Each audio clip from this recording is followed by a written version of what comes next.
and it hits me, oh my gosh, this is that triangle. You know, there's explanation for everything that occurred in the Rendlesham-Pars incident that doesn't involve aliens at all. It was completely silent. It comes right over our heads. He saw a classic flying saucer really standing in the clearing. He turned over to my father and held his hand, and he looked in his eyes and he said, "We're not alone." Hello and welcome to the show. I'm Martin Willis. Today's guest is Robert Schroeder. We talk about his book, which is Solving the UFO Enigma, How Modern Physics is Revealing the Technology of UFOs. It's a very sciencey show today. I hope you enjoy it. Oh, yes, and Michael Lauck will not be joining us today. He's got some things going on. So I have dragged in our Facebook page mogul or queen, call her what you'd like, Peggy Shunning. How are you, Peggy? Hi, Martin. I'm good.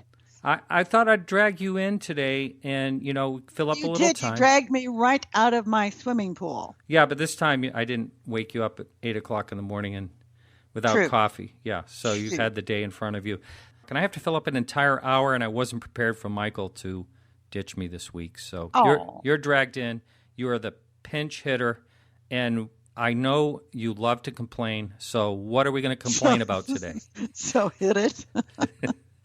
Well, does it have to be podcast related, or can I complain about the weather or my car or my kids or the dog? It sort of has to relate a little bit to the show. We're going to lose. All right. I mean, I can hear people unplugging their iPods right now. So, Okay. All right. So let's talk about UFOs. I want to talk about the Facebook page because you and I have this little silent rant we do sometimes about the Facebook page. And granted isn't there 5,800 people liked on that right now? There are. Yeah, something like that. It's almost 5,900. 5,895. Wow. So, yeah. And that's a lot. But what I really want to talk about is it's almost like a science experiment. When we do postings, or I should say you do postings for a day or so, these people react to the photos. And what I want to say is, of course, if we're insulting anyone that comes to us on our Facebook page, we're not insulting you because you made it this far. But I'd say 90% or maybe even 99% of the people on our Facebook page have absolutely no idea we have a podcast. You wonder, don't you? Because I'll post links to the podcast or Michael's great blogs, and there's almost no comment on it. Yet I can post a cartoon that, of course, you don't have to click on a link and go someplace else, and I'll get 5,000 likes. Well, I remember this is just a case in point. And again, if we're insulting anyone out there, we're not really insulting you because you made it this far. No, it's just social commentary. Yes, that's right. Now, for instance, you posted a picture of Superman or something on Michael's blog, which had kind of had to do with the body of his blog, and people started talking about Superman. They don't get past the pictures. It was about pop culture dictating how we view UFOs and alien encounters, and how, in pop culture, Superman was one of the first aliens. Right. Buck Rogers. Yet our memories don't use. When people try to say, "Well, we see gray aliens because that's in the culture," communion. That's what we're programmed to see. Well, it's not true, because we'd be seeing people like Buck Rogers and Superman. So I posted a picture of Superman next to the gray alien, underneath the link to Michael's blog about this. And you're right.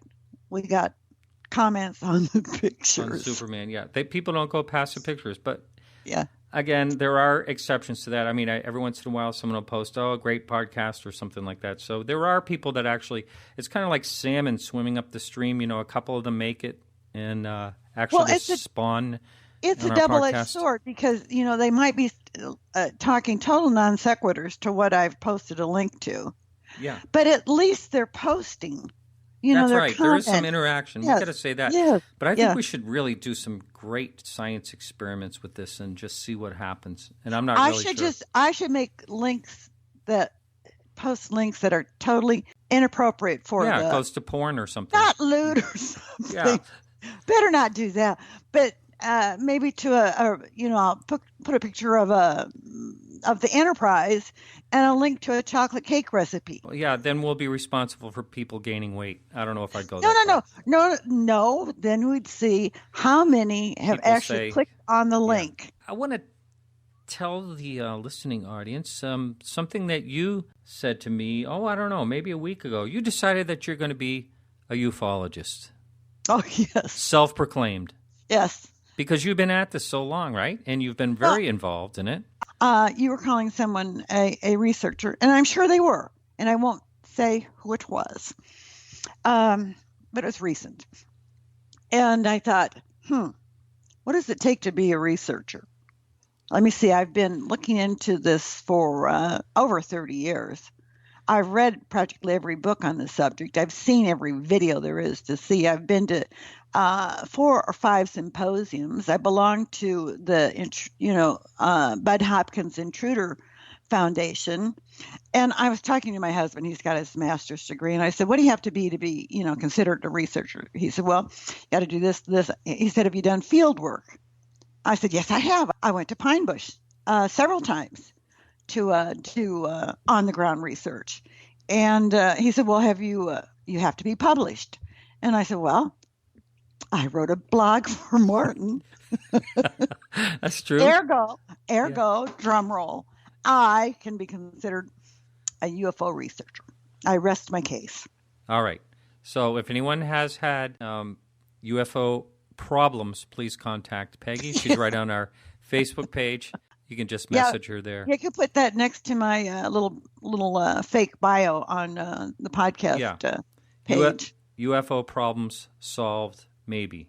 Yeah. Something like that. Along with cooking and decorating tips and astrophysics, I also solve UFO problems. That's right. Hey, I got to tell our listening audience about there. You better not mess around in this ufology field because Peggy is a super spy, a super I am. I'm PI, a sleuth. private eye.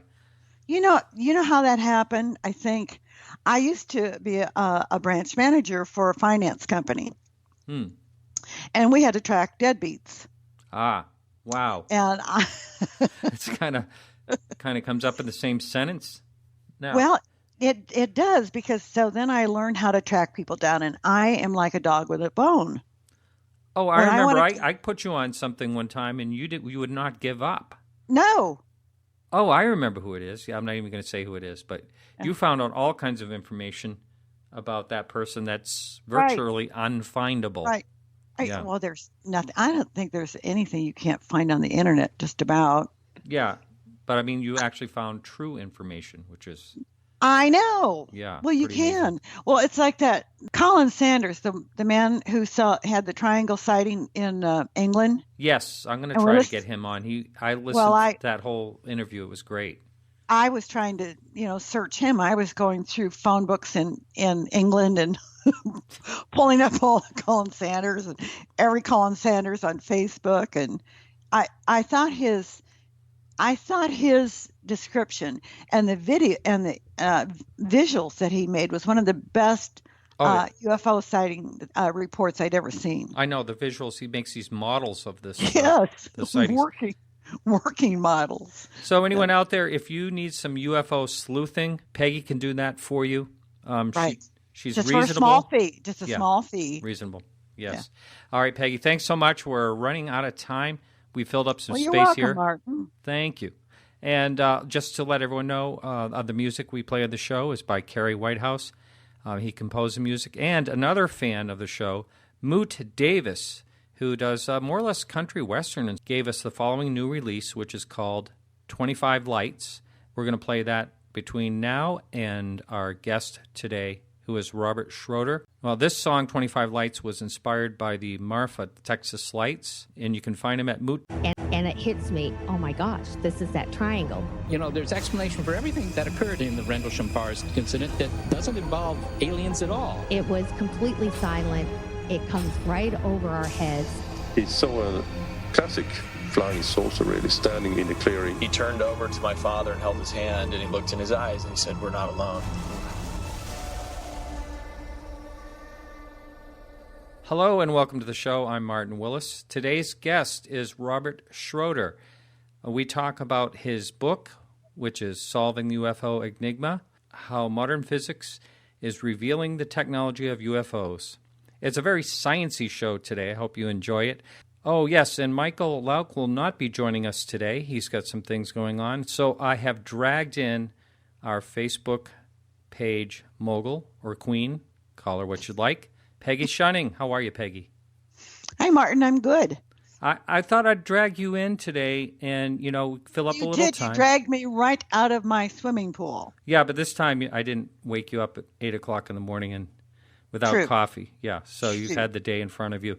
And I have to fill up an entire hour, and I wasn't prepared for Michael to ditch me this week. So you're dragged in. You are the pinch hitter, and I know you love to complain. So what are we going to complain about today? So hit it. Well, does it have to be podcast related, or can I complain about the weather or my car or my kids or the dog? It sort of has to relate a little bit to the show. We're going to lose. All right. I mean, I can hear people unplugging their iPods right now. So, oh. Okay. All right. So let's talk about UFOs. I want to talk about the Facebook page because you and I have this little silent rant we do sometimes about the Facebook page. And granted isn't there 5,800 people liked on that right now? There are. Yeah, something like that. It's almost 5,900. 5,895. Wow. So, yeah. And that's a lot. But what I really want to talk about is it's almost like a science experiment. When we do postings, or I should say you do postings for a day or so, these people react to the photos. And what I want to say is, of course, if we're insulting anyone that comes to us on our Facebook page, we're not insulting you because you made it this far. But I'd say 90% or maybe even 99% of the people on our Facebook page have absolutely no idea we have a podcast. You wonder, don't you? Because I'll post links to the podcast or Michael's great blogs, and there's almost no comment on it. Yet I can post a cartoon that, of course, you don't have to click on a link and go someplace else, and I'll get 5,000 likes. Well, I remember this is just a case in point. And again, if we're insulting anyone out there, we're not really insulting you because you made it this far. No, it's just social commentary. Yes, that's right. Now, for instance, you posted a picture of Superman or something on Michael's blog, which had kind of had to do with the body of his blog, and people started talking about Superman. They don't get past the pictures. It was about pop culture dictating how we view UFOs and alien encounters, and how, in pop culture, Superman was one of the first aliens. Right. Buck Rogers. Yet our memories don't use. When people try to say, "Well, we see gray aliens," because that's in of the cylinder, and the cylinder. If I could, if I had some way of describing it, I would say it looked like a cigarette, but it was metallic looking and gold in color. And the two were these two objects were obviously in tandem, and they were heading straight toward Manhattan. And we were only 2 miles west of Manhattan, in Teaneck, New Jersey, northern Jersey. And eventually they disappeared over the trees. But years later, I read that November 1957, and for people who have been following the UFO phenomenon over the years, they will know that November 1957 was one of the biggest UFO waves in the United States that has ever been recorded. And I then, some years later, when I got older, into my teens, I borrowed a book from the Teaneck Library, and I read this story about a guy in France who was walking his dog early in the morning, and he looked up, it was like 2 a.m. in the morning, so it was pitch black. He looked up and he saw this bright object, like a cylindrical shaped object, metallic, and it was, he said, 3,000 or 4,000 feet up. And he said it was gigantic. He said it was easily half a mile long, and he couldn't figure out what the heck this was.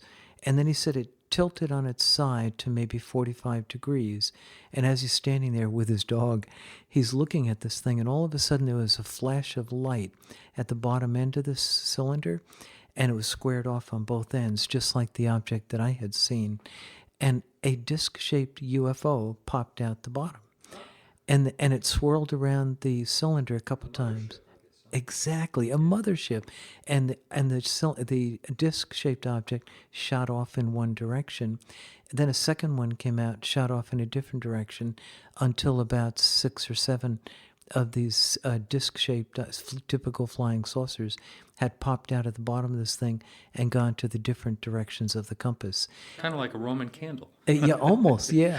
And what I realized, I made the connection to what I had seen, and the round object that was in tandem behind the thing in New Jersey had to have been a flying saucer, a disc, seen from below. I couldn't tell whether it was a sphere or a disc, but in retrospect, I realized that was the mothership, and this was one of the disc-shaped objects that must be stacked up like plates inside these cylinders. And that's what got me into the UFO phenomenon and researching it all these years. Was your family together during that sighting? And I have 5 brothers and sisters, and toward the end of that sighting, I ran inside, and I did get 2 of my brothers to come out. The sisters weren't interested. Now, did your father try to explain it away, or when you talked about it? I did talk to my dad. My dad was a graduate of MIT, a research chemist, so we come from that kind of a family. His dad was like a mechanical engineer, so it goes through the generations. And but anyway, I did talk to him about it, but he pretty much dismissed it. I think he patted me on the head. Said, have another glass of milk. Yeah.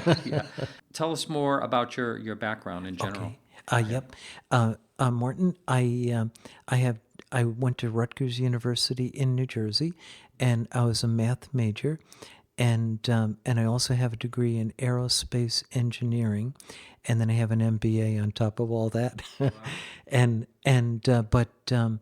But I worked for Hewlett Packard for 26 years, and I was in product management and operations, things like that. I retired a couple years ago, and after I retired, I'd been interested in the UFO phenomenon my entire life. I had been kind of following it, and I've been reading physics, and over the years, for the last several decades, even before I retired, way before I retired, and I had an idea that what was going on in modern physics looked like it might explain the UFO phenomenon, and that's the reason I ended up writing the book, and I'm very, very interested in getting the word out on this because I want to attract the attention of specialists in spectrography to help UFO researchers get spectrographic data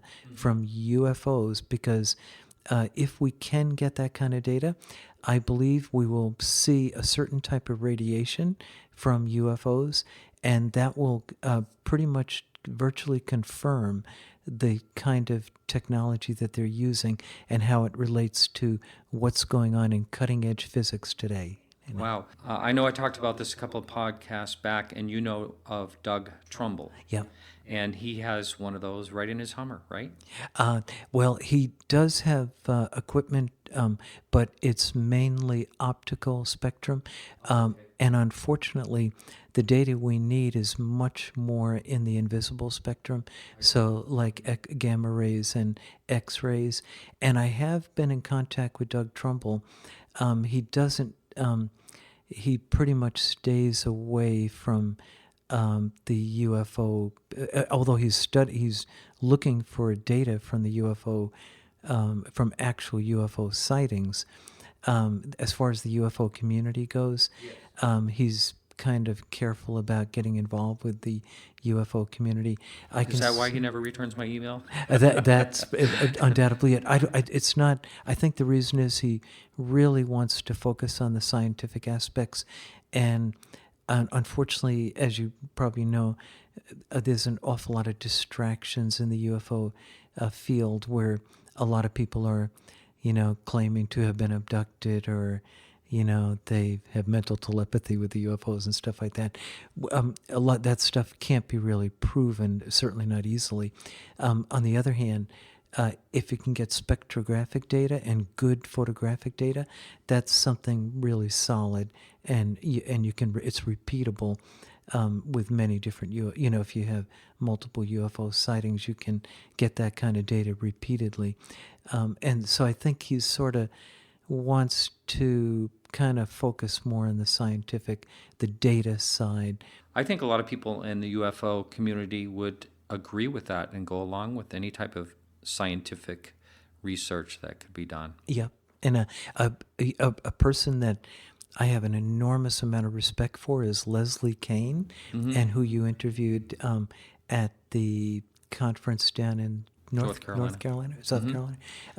But anyway, Leslie really makes an effort just to stick to the more credible stuff, and I'm just really excited to see a journalist of her caliber come into the field of UFO research and really concentrate on the good data, and I hope that the efforts that she's making will eventually help to get the establishment scientific community to kind of come take a good look at this UFO phenomenon to help UFO researchers get the data that we need to get. I certainly would be on 100% support of that myself. Yeah, I think that's excellent. Wonderful. Unfortunately, with our timing here, I didn't get a chance to read your book, and thank you for sending it, by the way, but I didn't get into it, and I will read your book, definitely. But can you kind of go over the synopsis of what you go through in your book? Okay, I sure can, Martin. And maybe I can just, I know because we don't have too much time, I'll just kind of get right to it. The thing about the UFO phenomenon is that there's really two big questions on UFO technology. And number one, how do they get here? From undoubtedly they're coming from other star systems.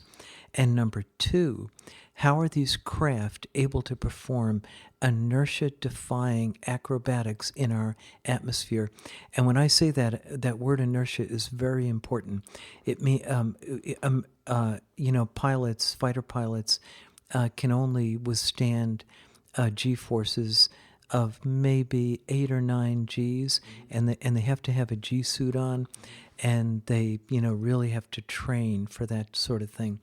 But somehow these UFOs are able to accelerate literally at speeds they've been clocked on radar of 100 Gs or better, and which would turn a ordinary pilot in a plane into a pancake. And so, or any object in the plane. Yes, that's right. And the plane itself would be shredded. And somehow these UFOs are overcoming inertial forces. And that's very, very important. So the two big things about UFOs are, number one, how do they get here? And number two, how they overcome inertial forces. And I thought I'd focus on how they get here first, and that's the exciting part. And it'll explain why we need spectrographic data as I get to the end of this. But so can I just go ahead and jump right in? Mm-hmm. Okay. Well, we have to do a little bit of physics. That's the bad news. But the good news is there won't be any quizzes or tests. And the universe is actually quite simple. There's really not much to the basic constituents of the universe. There's only really 3 components. There's matter particles, like electrons and protons, things like that. There's force particles that carry the forces, the fundamental forces of nature, of which there are only 4. For example, you have electromagnetism, which is carried by the photon, and you have the strong nuclear force, which is carried by a particle called a gluon. Then you have the weak nuclear force, which is carried by particles called the W plus, W minus, and Z neutral bosons. Boson is a term physicists use to describe a force particle. and then the hypothetical particle called the graviton, which carries the gravity force. So there's only 4 fundamental forces. And then on the matter side, on the matter particles, there's only a couple of matter particles. There's electrons, which people are familiar with, and then there's protons in the nucleus of an atom and neutrons. But the protons and the neutrons are actually made up of smaller particles called quarks, Quarks, and there's only really 2 basic types of quarks that are in 99.9999% of all matter, and those are the up quark and the down quark, and that's it. The electron, the up quark and the down quark, and another particle, a ghostly particle called a neutrino, and that pretty much comprises all the matter that in the universe. There does happen to be additional families of particles that are just higher energy versions of those 4 that I just mentioned, of the matter particles. But for our purposes, you can think of the universe as very, very simple. So basically the 4 fundamental forces of nature, gravity, electromagnetism, the weak nuclear force, and the strong nuclear force. The strong nuclear force holds the nucleons, the particles in the nucleus, together. And the weak nuclear force is responsible for radioactivity, and electromagnetism is what holds the electron in orbit around the nucleus of the atom. And then gravity is responsible, of course, for making us want to stay in bed in the morning. And so those are the 4 fundamental forces, and I mentioned the fundamental matter particles too. And here's where it gets interesting. And it's unfortunate that I have to kind of go through the physics, but what I have to say after this won't make sense unless I explain things. Sure. And one more thing I had to mention: there are 3 basic components to the universe. There's the matter particles, force particles, and there's space-time. Whatever space-time is, nobody quite knows what it is, but space-time is the fabric of space-time, is the stage on which matter particles and force particles interact with each other, and they create everything we see around us. The everything we see, all the buildings, the cars, the planets, the stars, everything. And so it's just those 3 simple basic components. But now science or physicists are particularly interested in the force particles, the forces of nature. And the reason is because the forces of nature are what make things happen, like the lightning bolt in an electrical storm. And so it turns out that there's certain symmetries among the forces that make physicists believe that way, way back at the beginning of the universe, at the time of the Big Bang, that the 4 forces of nature were united in a single force called the superforce. That's what they refer to it as. And if people wonder what physicists are doing, a lot of the work that they do, in fact, a great deal of it, probably the majority of it, is aimed at trying to reconstruct both theoretically and experimentally that early universe when the 4 forces were united as a superforce. You can sort of think of it as the holy grail of modern physics, to unite those 4 fundamental forces. And they have made some progress. They've managed to reunite the electromagnetic force with the weak nuclear force, and that's referred to as the electroweak force. And they've actually seen this electroweak force in particle accelerators. They've actually recreated it. They're also working on reuniting the strong nuclear force, both theoretically anyway, with the electroweak force. And that is referred to, that combined force is referred to as the GUT, Grand Unified Theory.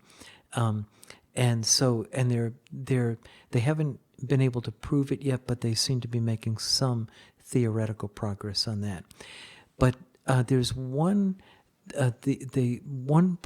problem, or one huge problem that they're having, is they can't get gravity into the mix. So far they've not been able to theoretically or experimentally unite gravity with the other three fundamental forces of nature. It's funny you mentioned that. I want to just interject here. If you go back a few podcasts, I did a podcast with Thomas Fusco. He's a physicist in Florida. Have you heard his talk on the gravitons and all that? I have. In fact, when I was, I think it's the guy that I'm thinking of. I was at the Kate Valentine show in New Jersey, and Kate mentioned that she had done a show with Thomas Fusco. Yep. Mm-hmm. So I've definitely heard of him. Yeah. Going back to what I was saying, the question is, why haven't they been able to get gravity into the mix of a kind of unified theory? It's actually referred to as the theory of everything, the TOE for short, as in big toe.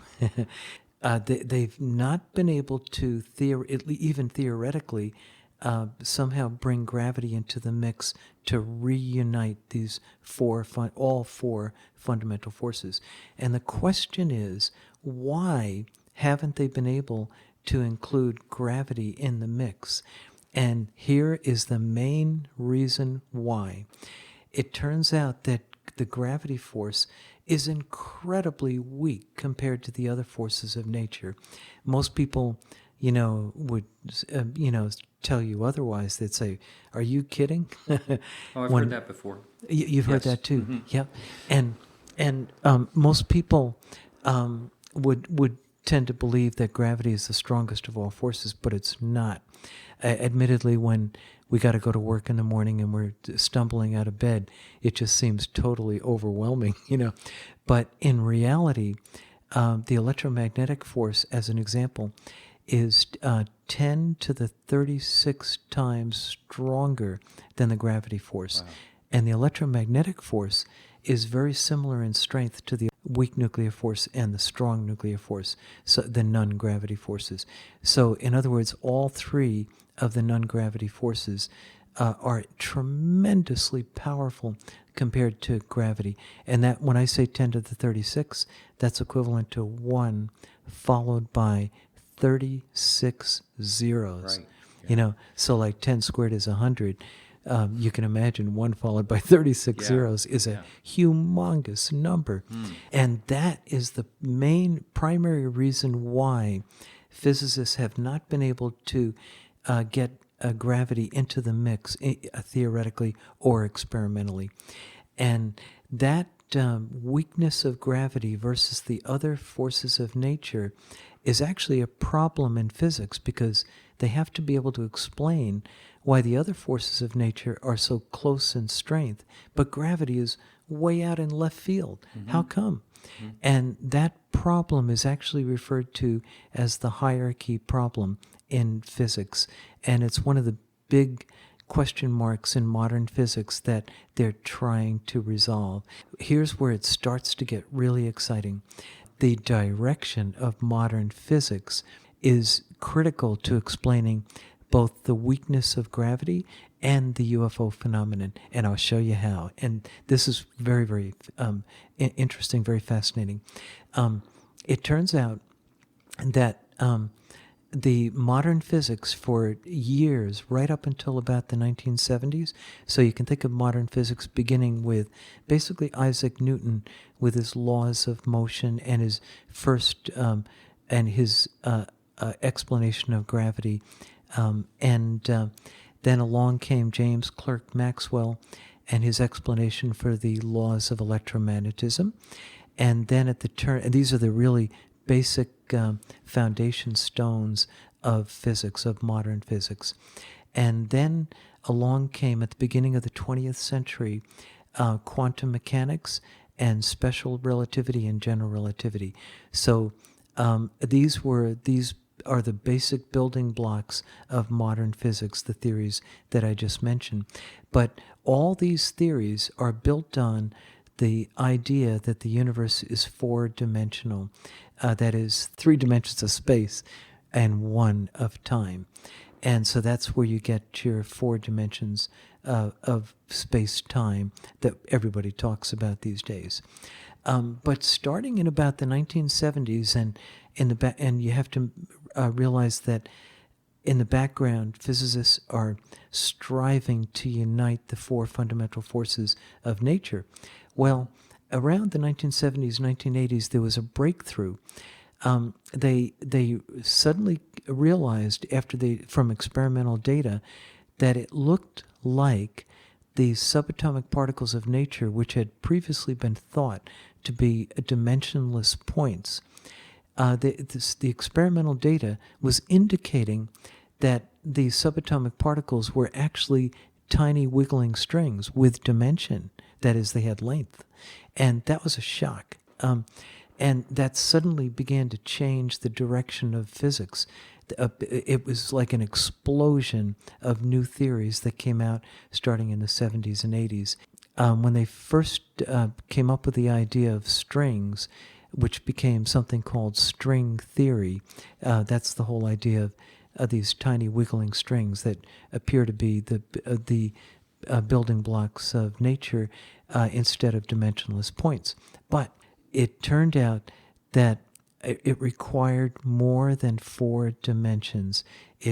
And eventually they realized it looked like it required a total of 11 dimensions. Right. Yeah, And that's exciting because the UFO phenomenon, up until now, people have conjectured that the only way UFOs could get here through 4-dimensional space was to travel in that 4-dimensional space to other star systems, but would be limited by the speed of light. In fact, we couldn't even begin to approach the speed of light without having enormous amounts of energy expended. But now comes the possibility that there are extra dimensions which might change things. And that's what it looks like. And here's where the connection to the UFO phenomenon occurs. One of the theories that came out of string theory, and it's what followed string theory, was something called M theory, which stands membranes. Yeah. And they believe that we may live on a membrane, a space-time membrane that's floating in a larger dimensional space. And it looks like there may be 2 of these membranes, at least 2, and the space between these membranes is referred to as the bulk, B-U-L-K. And one of the theories that came out of string M theory, one of the theories that was derived from string and M theory, is a theory called warped geometry, which attempts to explain the weakness of gravity. Here it is. And I want everybody in the audience to listen, because this, I believe, is the key to how UFOs get to planet Earth from distant star systems. Here it is. It turns out that the space between the membranes out there is severely warped, according to this theory called warped geometry, developed by a Harvard physicist. And in fact, so severely warped that the number of gravitons that are located in this bulk increases exponentially the deeper you go into the bulk, to the point where the force of gravity increases to 10 to the 16 power, 1 followed by 16 zeros. In other words, it's so bone-crushingly strong that the force of gravity out there is just absolutely phenomenal. But that would explain the weakness of gravity. The vast majority of gravitons that carry the gravity force are in this bulk between the membranes. They're not on the space-time membrane that we live on. And here's the key to how UFOs get to planet Earth. A UFO, if it could get into that bulk area, if it could penetrate it, it would only have to go into the bulk to a distance that's equivalent to where gravity in the bulk is only 1/10,000th the maximum strength of gravity in the bulk. And if it only got in that far, a UFO, the general relativity tells us that in a strong gravity field, distances shrink. The distance to Alpha Centauri, which is 25 trillion miles from planet Earth, which under normal circumstances would take thousands of years by rocket to get to, the distance to Alpha Centauri at that relatively short distance into the bulk shrinks to 25 miles. Oh. And there's the key. And that's how they're doing it. And in the book, I explain how they take care of time dilation, because general relativity tells us a strong gravity field, time slows down. And we don't really have enough time in this podcast to get into that. But the important thing is that the distance shrinks, and the UFOs are going into I believe, into the bulk, and that's how they're getting between the stars. Would you theorize on how they would get into the bulk? I will. That's a very good question. In fact, you're the first person that's asked that. Okay. And I've done dozens and dozens of interviews. I think I know how they get there. And it relates to, I believe, these UFOs are actually particle accelerators. And that's what I think they are. And that's why UFOs always have one particular structural aspect to all UFOs is they always have one part of the UFO that is circular. Think of flying saucers, think of cylinders, and even the triangle UFOs that they've been seeing, they see these bright circles in each corner, very large circles. And I believe the reason for that is because these UFOs are actually particle accelerators. And here's where modern physics may reveal how UFOs work. They're not looking for anything about UFOs. Physicists will not touch the subject of UFOs. It's kind of like the third rail for them, and they stay far away from it. But nevertheless, those of us who are interested in the UFO phenomenon, we can go ahead and make the connection between what's going on in modern physics and the UFO phenomenon. Well, I believe, I not only myself, but the modern physics community believes that these particle accelerators, the Large Hadron Collider in Geneva, Switzerland, will be producing a type of particle called a KK graviton, which stands for a Kaluza-Klein graviton. As they smash protons head to head at almost the speed of light into each other, they expect to eventually create Kaluza-Klein gravitons. And these are going to be gravitons with mass, and they are actually a manifestation of the extra dimensions if they exist. And so the creation of Kaluza-Klein gravitons will be confirmation that the extra dimensions exist. Here's where it gets also very, very interesting.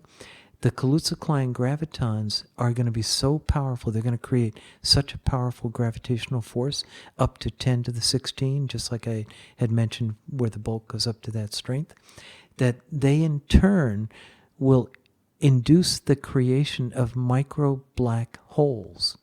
And these micro black holes, they'll definitely be able to detect them in the Large Hadron Collider, because the conservation of energy laws will, they'll have to see where all the energy of the collision goes. And if there's missing energy, that's an indication that unusual things are happening, like micro black holes or KK gravitons. Here's where it gets exciting. When I was reading about these stories about micro black holes being created by the Large Hadron Collider, my thought was right away, I thought, well, wait a minute. 4-dimensional gravitons from planet Earth go at the speed of light. Everybody knows that, gravitons go at the speed of light. And we know that photons that carry light rays go at the speed of light as well. And we also know that photons, light itself, will not be able, once it hits the escape horizon of a micro black hole, the event horizon, it will actually be swallowed by the micro black hole, and just like a real black hole. Like a real, and micro black holes are real black holes, and I said to myself, hey, wait a minute. Would four-dimensional gravitons be swallowed by a micro black hole too? And so I got into an area of the web referred to as archive.org, which is where physicists put pre-published papers that they're doing. And of course, an awful lot of work was going on at the Large Hadron Collider, trying to figure out what's going to happen when these particles collide. And among the things they were looking at were micro black holes. So I did a couple of searches, and I said 4D gravitons swallowed by micro black holes, stuff like that. And sure enough, I got papers back that were written where they said exactly that. And here's how UFOs work. This is how I think they work. These micro black holes, I think the UFOs create like an envelope around the UFO of micro black holes. And what the micro black holes do is the UFO itself generates gravitons, four-dimensional gravitons, that are exchanged with planet Earth. So it's hovering in the sky. And the Earth itself creates four-dimensional gravitons that carry the gravity force. And that exchange of gravitons between like an airplane and the planet Earth is what creates this warping of space where the plane is. But the more gravitons that are exchanged, the greater the force of gravity between objects that are in that warp space. And so it occurred to me that if the UFOs are swallowing using the micro black holes to swallow four-dimensional gravitons, both from the UFO and from the planet Earth, then what ends up happening is the UFO becomes much, much lighter as far as the Earth is concerned. The Earth no longer sees a heavy object out there. Instead, it sees something that's much lighter. This is not anti-gravity. Physics, by the way, doesn't support the concept of anti-gravity. So this is perfect because we don't want to use anti-gravity because modern physics simply doesn't support the idea. And so instead, this is just simply reducing the gravity force to a very low level, so the object becomes very lightweight. And so many people have noticed that UFOs are spinning. They always report that either the outer rim of the UFO is spinning or the entire thing is spinning. And here's the reason why. Anybody who's ever used a frisbee, a lightweight frisbee, if you try to throw it across the yard, what do you have to do? You have to spin it because otherwise it would become unstable. And the reason you have to spin it is because it's so light. And because it's so light, it's going to wobble and so on. And so by spinning it, you stabilize it, and that allows you to toss it across the yard. It's precisely the same reason why UFOs spin, because they're very lightweight. As far as the Earth is concerned, they have to spin for stability, and that's it. One in particular, I had a sighting. Okay. That I saw like a perfectly round disc. I didn't notice spinning. How would you explain that? It may have been spinning, but it might not have been noticeable because the discs themselves are perfectly smooth, and so even if it's spinning, it might not necessarily be noticeable. That might work for the case. In my case, possibly. Okay, and another possibility, they may have like a ring just on the inside of the skin that's spinning and that you wouldn't even see, and that would be hidden away. Yep, like a gyroscope. Yep. And wow. One of the things with micro black holes, if the UFOs are creating these micro black holes, which I think they are, the evidence that they are creating micro black holes would be something called Hawking radiation.